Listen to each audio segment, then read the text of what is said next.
Kapulisan sa lungsod ng Tacuro, patuloy ang panguhuli sa mga kolorong at pasaway. Aktor na si Nico Natividad, binisita ngayong gabi sa 62nd founding anniversary at ika-5 Salagaan Festival sa bayan ng Calamansi. At Kiddie Park sa bayan ng Senator Ninoy Aquino, binuksan na. Yan ang ulo ng mga balita sa pagbabalik ng Sultan Kudarat Headliners.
Magandang araw, lalawigan ng Sultan Kudarat.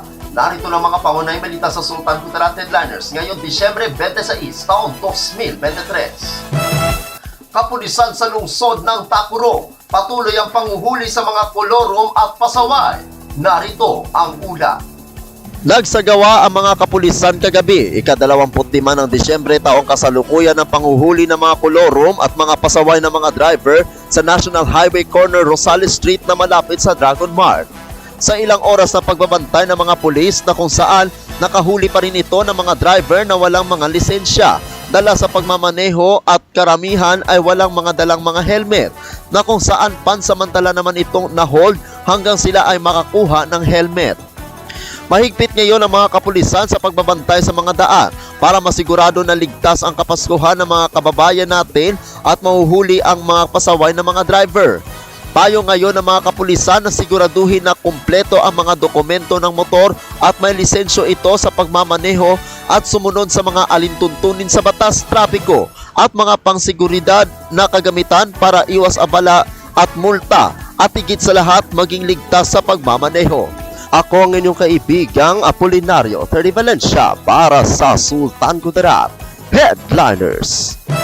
Aktor na si Nico Natividad, binisita ngayong gabi sa ika-62 founding anniversary at ika-5 Salagaan Festival sa bayan ng Calamansi. Narito ang ulat.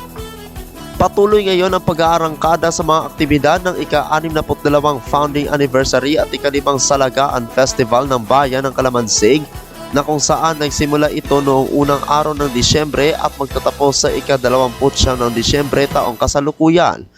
Sa una at ika-2 linggo, naganap ang Boses ng Bayang Pinagpala 2023 Showdown at Quarterfinals.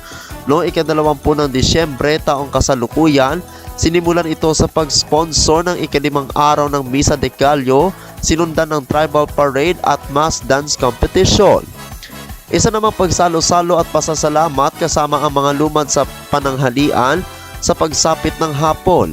Naganap ang larong volleyball game at sa gabi naganap ang first judging sa Pasko Titap at Christmas Saya sa Calamansig na isang Christmas village na nilahukan ng mga barangay na sinundan na ito ng opening salvo kasabay ang fireworks display. Sa ika-21 ng Disyembre taong kasalukuyan sa umaga, nagginanap ang mga aktibidad na Children's Day, bloodletting activity at mga palaro, gaya ng volleyball, badminton at second JTC tennis tournament. At sa gabi, naganap ang tugtugan kasama ang bandang Diarya. Sa ika-22 ng Disyembre, naganap ang LGU Day at night kasabay ang pagpapatuloy ng mga laro sa second JTC tennis tournament at pagtatapos sa badminton. Sa ika-23 ng Disyembre, sabay na ginanap ang mga larong airsoft, volleyball, championship at pagpapatuloy sa badminton tournament. Sa hapon, nagsimula ang Youth Day and Night at sa gabi ang Grand Finals ng Boses ng Bayang Pinagpalat 2023 at Battle of the Band. Wala namang magaganap na aktibidad noong ika-24 hanggang 25 ng Disyembre bilang Christmas break. Ngayong araw, balik na naman sa aktibidad na kung saan nangyari ang Fun Run at Zumba Fest sa madaling araw. Magpapatuloy naman ngayong umaga ang second JTC Tennis Tournament at Senior Citizen Day at Hip Hop Competition sa gabi. Bukas, ika-27 ng Disyembre, mangyayari ang Women's Day kasama ang Farmers Congress at second JTC Motor Trail. Sa gabi naman, mangyayari ang Basketball Championship kasabay ang final judging ng Pasko Titap at Christmas Saya sa Kalamansig ng Barangay Christmas Village. Kasabay din nito sa pagbisita ng aktor na si Nico Natividad na makisaya sa pagdiriwang. Sa ika-28, aabangan ang Market Vendors Day, Kasalan ng Bayan, Transport Day at ang pinakahihintay ng lahat ang Mutya ng Kalamansig.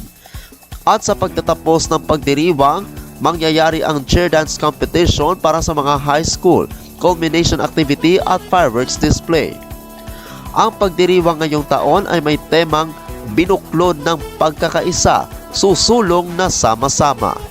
Ako ang inyong kaibigang Apolinario 30 Valencia para sa Sultan Kudarat Headliners. Para sa uling balita, Kiddie Park sa bayan ng Senator Ninoy Aquino binuksan na. Narito ang ulat. Naging masaya ang Pasko ng mga bata sa bayan ng Senator Ninoy Aquino dahil binuksan noong ika-23 ng Disyembre taong kasalukuyan ang Kiddie Park na puno ng mga pasilidad na kinagigiliwan ng mga bata. Sa araw ng pagbubukas, naging masaya ang lahat dahil na rin sa isang children's show ang isinagawa na tampok ang mga kilalang cartoon character tulad ni na Mickey at Minnie Mouse at may kasama pang mga payaso at mahikero. Sa aktibidad, makikita ang kasiyahan ng mga bata sa pagbubukas dahil ma-enjoy na nila ang buhay bata. Ang proyektong ito ay hatid ni Mayor Randy Ecija bilang regalo niya sa batang SNA. Ako ang inyong kaibigang Apolinario 30 Valencia para sa Sultan Kudarat Headliners.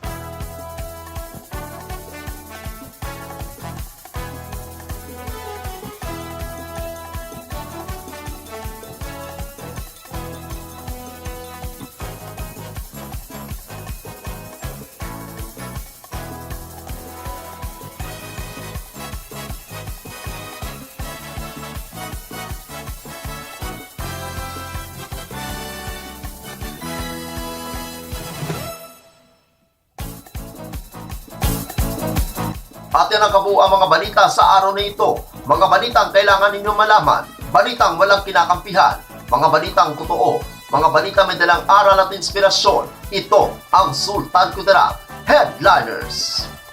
Hanggang bukas, maraming salamat at magandang araw, kaibigan.